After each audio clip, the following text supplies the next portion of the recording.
Salam dostlar, xoş gördük hər birinizi.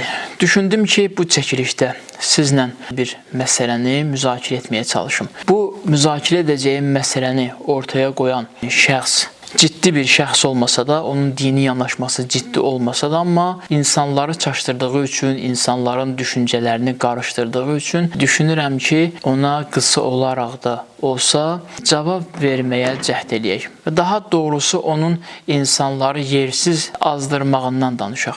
Təbii ki, bu məlum olan şəxs Elşad Miridir, hər birimiz tanıyırıq.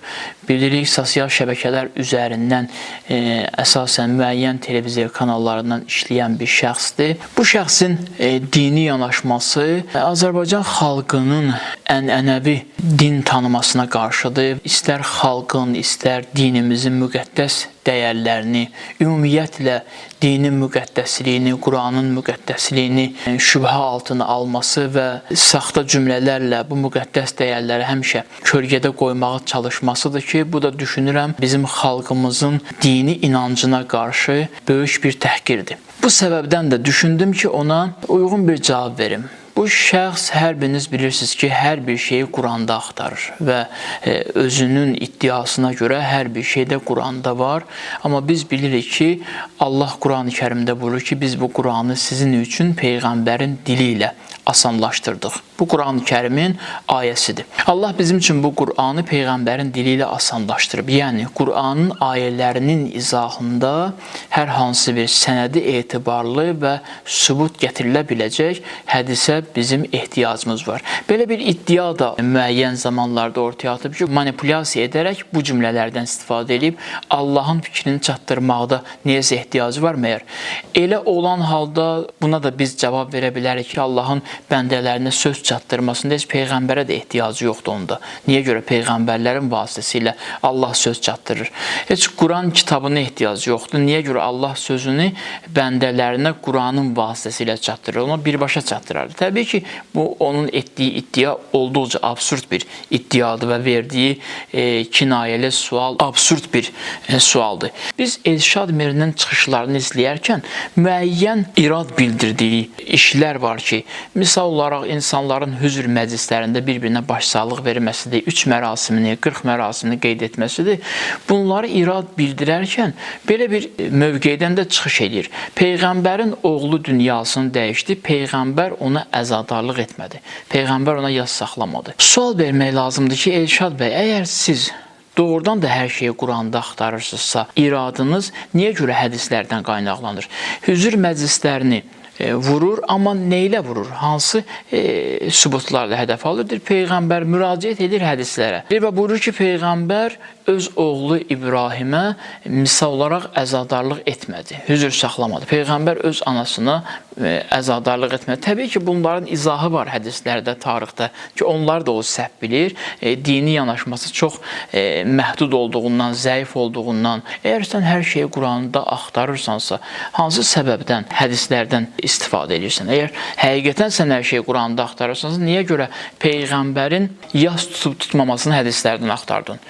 Qurandan axtardınsa elə Həzrəti Yaqub əleyhissalamın oğlu Yusuf üçün ağlamağı Qurandan istinad eləyərdim. Bunlarla işim yoxdur. Amma bugün sizinlə birlikdə Elşad Miriyə bir sual ünvanlamaq istəyirəm. Bu sualı bir dəfə də ona ünvanlayıblar, mən izləmişəm. Bu sualın cavabından qaçmaq üçün müxtəlif hədislərdən, sənədi etibarlı olmayan hədislərdən və ayələrlə sual verənin fikrini yayındırmaq istəyib, cavab verə bilmədiyinə görə. Hər şeyi Quranda axtarırsansa, hər bir şey Quranda varsa, zəhmət olmasa cavab verin bizə.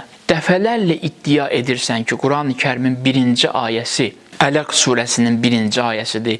İqra bismi rabbikəl-ləzi xələq. Dəfələrlə bunu iddia eləmirsən. Elm və təhsildən istifadə eləyərək, manipulyasiya eləyərək demirsən, Quran oxumağa dəvət eləyir. 1-ci ayəsi oxumaqdır, oxu Rəbbinin adı ilə oxu. Bəli, buyur, zəhmət olmasa İqra bismi rabbikəl-ləzi xələq ayəsinin Quranın 1-ci ayəsi olmasını sübut elə. Amma Quranla sübut elə.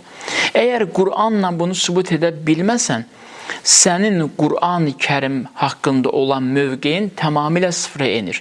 Əgər sən iddia edirsənsə ki, Qurani-Kərimdə hər şey var, hər şey üçün Qurana baxmalıyıq, bu sənin iddiandır. Zəhmət olmasa Qurani-Kərimin 1-ci ayəsini Quranla sübut elə. Əgər Quranla sübut edə bilməsən, bizim sənə heç sözümüz yoxdur. Ümumiyyətlə, Elşad Mirinin hər hansı bir uğuru varsa, hər hansı bir debatda, çıxışda uğuru varsa, çox amansızcasına qarşı tərəfin hər hansı bir təsadüfi sözündən istifadə edərək və yaxud qarşı tərəfin müəyyən dini baxışdan savadsızlığını nəzərə alaraq bunların üzərində həmişə özünü yüksəlməyə çalışıb və özünü uğurlu göstərib. Halbuki Elşad Mirinin heç bir dini təhsili normal deyil, Elşad Mirinin dini yanaşması normal deyil. Bu insan Qurani-Kərimin açıq-aşkar olan ayələrini əyri şəkildə təqdim etdiyi halda onunla necə debat eləyək? Bu insanın öz dediyinin əksinə danışdığını gördüyümüz halda bu insanla necə dini müzakirə eləyə və eyni zamanda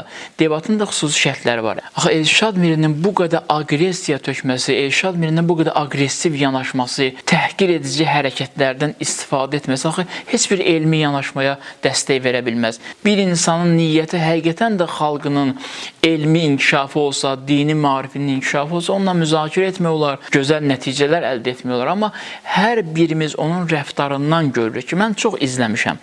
Hər birimiz onun rəftarından görürük ki, bunun həmişə əsas məqsədi qarşı tərəfi alçaldaraq özünü elmli göstərməsi olub və bu yaxınlarda onun haqqında çıxışların birində bir nəfər sübut eləyir ki, bir tələbə sübut eləyir ki, onun heç bir elmi savadı yoxdur və universitet vaxtlarında da, oxuduğu vaxtlarda da olduqca zəif oxuyub, ərəb dili də olduqca zəifdir, axtarıb dinləyə bilərsiniz. Bununla biz necə debat eləyək? Onu da qeyd edeyim ki, müəyyən bir çəkilişləri var, müəyyən çəkilişlərində mərhum Hacı Şahin adından istifadə edir ki, o da məndən həmfikir idi, o da məndən. Bunlar hamısı yalandır. Hacı Şahinə yaxın olan ilahiyyatçılardan biri mənəm, yaxın dostlarından biri mənəm. Hacı Şahin heç vaxt onun fikrində olmayıb. Hacı Şahinin mərhum Hacının çıxışları göz qabağında olub və dəfələrlə Elşad Miri hətta Hacının Azərbaycanın üç rəngli bayrağını məsciddə qaldırmasına belə etiraz eləyib. Bu belə bir insan olub. Çünki bu xalqın milli və mənəvi dəyərlərini həmişə vurmaqdadır.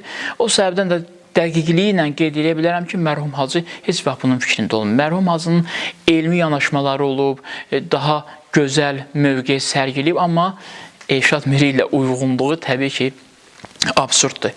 Bəli, Elşad Mirinə bax, cavab versə ki, Quranla, Quranın 1-ci ayəsi İqra bismi rabbikəl-ləzi xələq bu ayədir, onda biz ona söz deyərək ki, bəli, danışa bilərək ki, bəli, doğrudan da sən sübut elədin. Amma sizə əmin edirəm ki, Quranın heç biri yerində yoxdur ki, Quran hansı tarixdə nazil olub, Quran hansı ildə nazil olub və Qurani-Kərimin 1-ci ayəsi hansıdır. Elşad bəy, zəhmət olmasa bu ayəni insanların düşüncələrini qarışdırmadan, başqa bir ayədən başqa bir ayəyə keçmədən dəqiqliyi ilə Qurani-Kərimdə dəqiq yerini göstərin ki, Qurani-Kərimin 1-ci ayəsi bu ayədir. Əgər siz demək istəsəz ki, Qurani-Kərimin əsas məsələsi ayə nə vaxt nazil olub olmaması deyil, bəli, biz də elə onu demək istəyirik sizə ki, Qurani-Kərim ensiklopediya deyil. Qurani-Kərim ümumi yolu işıqlandırır və o yolun içində hər bir şey deməli deyil.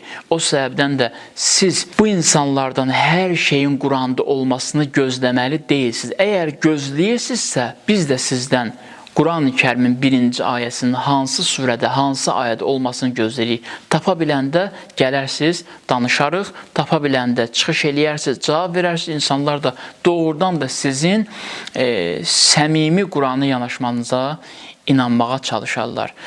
Dostlar, diqqətli olmaq lazımdır. Bu kimi insanlar xalqın milli və mənəvi dəyərlərini dəyərdən salmaqdır. Bunların əsas məqsədləri bundan ibarətdir. O səbəbdən də biz bəli düşüncə ilə, elmlə, təhsillə, imanla yanaşmalıyıq. Qurani-Kərimə və Peyğəmbərə və Peyğəmbərin əhl-i beytindən gələn hədislərə olduqca dəqiq yanaşmalıyıq, diqqətli yanaşmalıyıq. İstər sünni, istər şiə, bu xalqın bütün vətəndaşları öz Quranımıza, Peyğəmbərimizə və Peyğəmbər tərəfdarlarına sahib çıxmalıyıq. Biz diqqətli olmalıyıq ki, bu kimi xalqın mənəvi dəyərlərini sual altına alan insanlara fürsət verməyək və bu fürsətçi insanlar gec-tez bizim aramızdan çıxıb gedəcəklər. Allah bunların bu planlarını bizdən uzaqlaşdıracaq, amma biz özümüz də öz dini yanaşmamızda olduqca məsuliyyətli olmalıyıq. Vəsselamu aleykum və rəhmətullahi və bərəkatuhu.